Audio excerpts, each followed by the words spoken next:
इससे लॉस इनकर होते हैं प्रेजेंट में, ठीक है। और जो सिचुएशन है वो मतलब कंटिन्यू रहती है फ्यूचर में, यही मतलब लॉस ये इनकर होते रहते हैं। तो ऐसे बिजनेसेस को क्या कर लेना चाहिए, खुद को डाइवर्स्ट कर लेना चाहिए, मतलब खुद को बंद करने देना चाहिए और जो रिसोर्सेज वगैरह किसी अदर बिजनेस में यूटिलाइज करने चाहिए।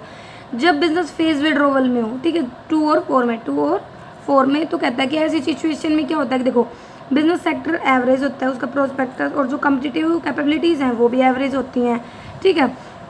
तो कहता है कि इस केस में क्या करना चाहिए उसे, मतलब वो इतना ज़्यादा इनफ कमा नहीं पा रहा जितने अदर बिजनेस कमा रहे हैं, ठीक है। तो उसे भी क्या कर देना चाहिए, अपने आप को डाइवर्स्ट कर देना चाहिए, क्योंकि ज़्यादा ग्रोथ वगैरह नहीं हो रही है, ठीक है। फिर आगे आता है डबल और क्विट, जो हमारा थर्ड क्वाड्रेंट में आता है, ठीक है। जो मतलब ये क्या सिचुएशन दिखाता है कि जो हाई बिजनेस प्रोस्पेक्टस है लेकिन जो कैपेबिलिटीज़ हैं वो कम है, मतलब वो बेकार हैं, ठीक है। इसीलिए हर बिजनेस यूनिट को क्या करना चाहिए, अपने रिसोर्सेज को एलोकेट करना चाहिए, एडिशनल रिसोर्सेज को और ज़्यादा रिसोर्सेज वगैरह लगाने चाहिए, ताकि जो अट्रैक्टिव बिजनेस प्रोस्पेक्टस वगैरह है उसके फ़ायदे उठा सके वो, ठीक है।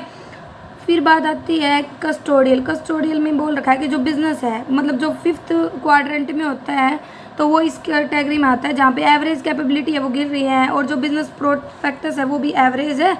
मतलब एक टाइप से कहते हो जो बिज़नेस है ना वो मतलब जो भी सिचुएशंस वगैरह उनको सहन कर सकता है और है ना ज़्यादा से ज़्यादा ओवरऑल पोजीशन का फ़ायदा वगैरह उठा सकता है अदर बिजनेसेस की, ठीक है। उसे अपने बिजनेस पर कॉन्सेंट्रेट करना चाहिए या डाइवर्स्ट कर देना चाहिए। ट्राई हार्डर, ज़्यादा से ज़्यादा मेहनत कब करेगा, जो 6 स्टेज में होगा, मतलब अट्रैक्टिव होगा और जो कम्पिटिटिव कैपेबिलिटीज़ हैं वो भी अट्रैक्टिव होंगी, तो उसे एडिशनल रिसोर्सेज वगैरह लगाने चाहिए ताकि उनके एडवांटेजेस ले सके। कैश जनरेशन, ये मतलब हमारा 7th क्वाड्रेंट होता है जब बिजनेस सेक्टर अनअट्रैक्टिव हो और कम्पिटिटिव कैपेबिलिटीज स्ट्रॉन्ग हो, ठीक है। तो उसे ज़्यादा इन्वेस्टमेंट वगैरह करने की ज़रूरत नहीं है। ग्रोथ, जब बिजनेस 8th क्वाड्रेंट में होता है तो वो क्या कहलाता है, ग्रोथ स्टेज में, मतलब कि भाई अब उसे ज़्यादा से ज़्यादा एडिशनल इन्वेस्टमेंट वगैरह करने की ज़रूरत है, इनोवेशन वगैरह रिसर्च वगैरह करने की ज़रूरत है। मार्केट लीडरशिप जो 9th क्वाड्रेंट में होता है, मतलब प्रोस्पेक्टस तो अट्रैक्टिव है और जो कम्पिटिटिव कैपेबिलिटीज़ है वो स्ट्रॉन्ग है, ठीक है। मतलब ये दोनों बता रखे हैं, तो उसे ज़्यादा से ज़्यादा रिसोर्सेज लगाने चाहिए और फ़ायदा उठाना चाहिए। फिर हमारी 5th मैट्रिक्स क्या क्या आती है, स्पेस मतलब strategic position and action evaluation.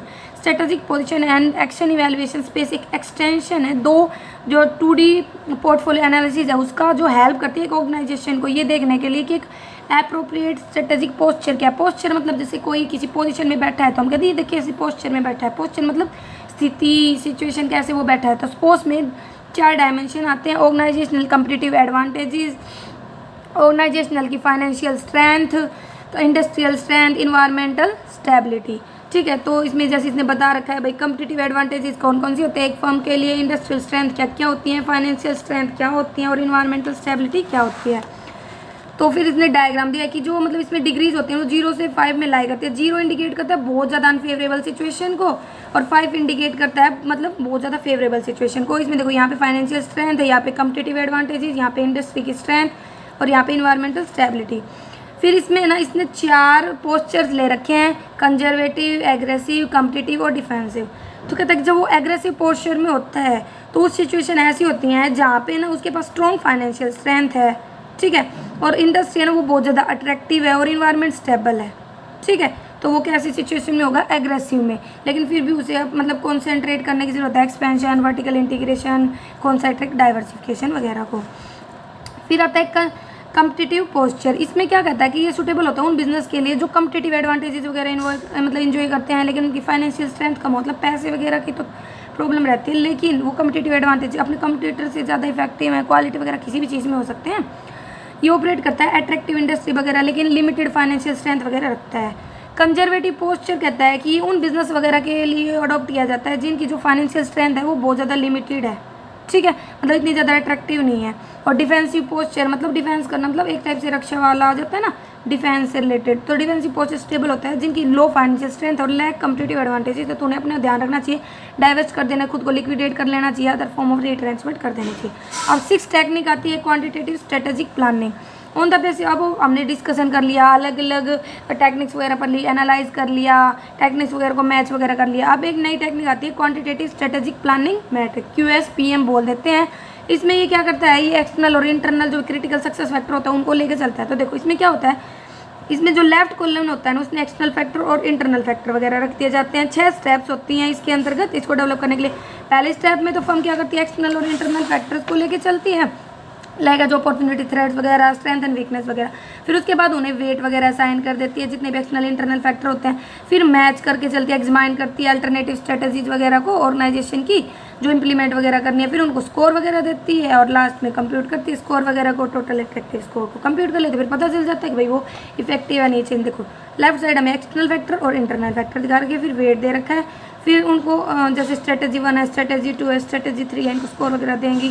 फिर ये बता रखा है भाई TAS का मतलब टोटल अट्रैक्टिव स्टोर होता है, AS2 का मतलब होता है कुछ अट्रैक्टिव है, और 4 में हाईली अट्रैक्टिव आ जाता है, AS1 में नॉट अट्रैक्टिव होता है, 3 में रीजनेबली अट्रैक्टिव होता है। तो इस तरीके से वो देखता है वो कितना अट्रैक्टिव है, ठीक है। तो वो डिसीजंस वगैरह लिए जाते हैं, सिस्टमेटिक कंसिडरेशन इन्वॉल्व होता है कि एक स्ट्रेटेजी कैसे अफेक्ट करती है क्रिटिकल फैक्टर वगैरह को, बेस्ट स्ट्रेटेजी वगैरह को चूज़ किया जाता है। अब अलग अलग लोगों ने अलग अलग फैक्टर्स बताए, जैसे पियर्स एंड रॉबिन्सन ने कहा था कि कुछ फैक्टर होते हैं जो ध्यान रखने चाहिए, role of past strategy, degree of firm, external dependence, attitude toward risk, internal political consideration, timing, competitive reaction. फिर विलियम्स F ने अलग बता दिए थे, जैसे managerial perception of external dependence, managerial attitude towards risk, managerial awareness, managerial power relationship. फिर जो एल्बिंग्स थे उसने अलग फैक्टर्स बताए, मतलब अलग अलग लोगों ने अलग अलग फैक्टर्स बताए थे, ठीक है। तो इसके अकॉर्डिंग हम ये चेक कर सकते हैं कि जो भी हमारी स्ट्रेटेजी वगैरह विजिबल है या नहीं इन टेक्निक्स का यूज़ करके, ठीक है।